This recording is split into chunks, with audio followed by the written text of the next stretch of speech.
ما يسمى بحزب الله في لبنان كما قلت لا شك أصل المقاومة نحن معه لا نخالف، كل من يقاوم العدو الصهيوني نحن معه لا نخالف في ذلك، ولكن لا يلجئني ذلك إلى أن أسبغ عليه ثوب الشرعية.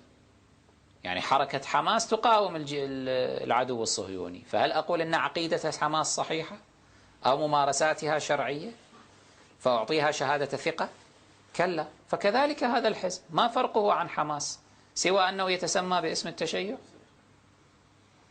أنا لا يسعني أن أسكت. يعني مثلا كم مرة ذكرت هذا المثال، أقول إن الله لا يطاع من حيث يعصى.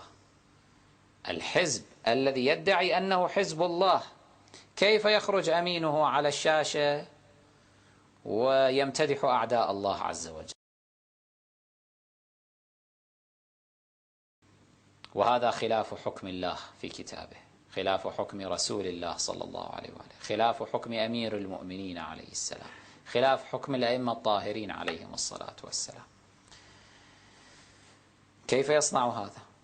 معنى أن أبصم على ورقة بيضاء لهذا الحزب أني أقول إن كل ما يقوله صحيح، كل ما يفعله صحيح، وهذا فيه إفساد للدين. الناس ستقول بسبب شهادتك هذه إذن لما خرج هذا الأمين العام حسن نصر الله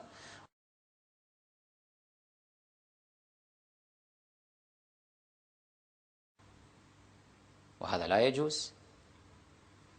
معنى أن تعطي شهادة ثقة لهذا الحزب معنى ذلك أن الناس تقول إذن لا بأس في الانتصار بالأغاني والموسيقى والرقاصات والممثلات، لأنه عندهم يصنعون أوبريت في قناة التابعة لحزب الله، يأتون بمغنيات لبنانيات فاسقات، يعني صراحة يغنين بتبرجهن بسفورهن، يغنين لسيد المقاومة. هذا لا يجوز إخواني، هذا فسق في شريعة الإسلام، في شريعة رسول الله صلى الله عليه وآله، هذا فسق. لا تحرر من تقديس الأشخاص.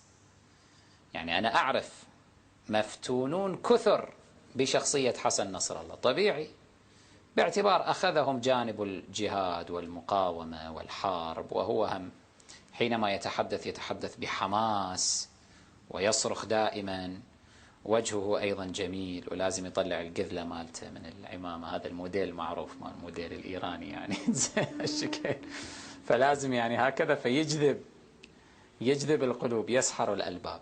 مو مشكلة يا أخي، ولكن أمام الباطل الذي يرتكبه قل باطل، لعله يتورع، قل هذا باطل ما أسمح لك. أنا يمكن معاك في هذا الجانب، أما في هذه لا أقبل،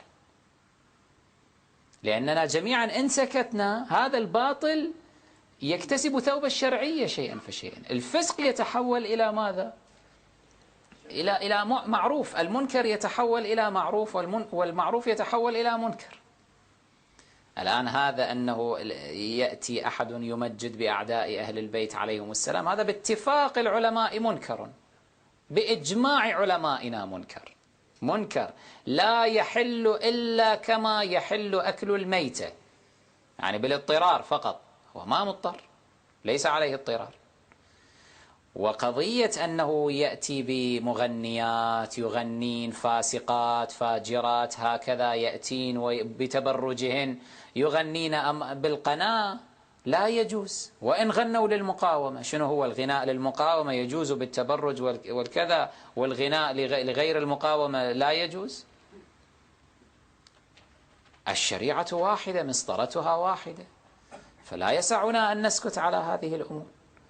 لما تدرس المناهج مثلا في المدارس الخاضعة لما يسمى حزب الله في لبنان، وذكرتها لكم سابقا، ويدرسون الأطفال أن هنالك 6 أصول دين: الأصل الخامس ولاية الفقيه، الأصل السادس المعاد. هذا إحداث في الدين، والمنهج عندي موجود عندي بالبيت، جابوا لي لبنان بالتسعينيات مو الآن. أحد المشايخ الكرام في لبنان بعثه إلي وأنا بالكويت، صعقت لما رأيت.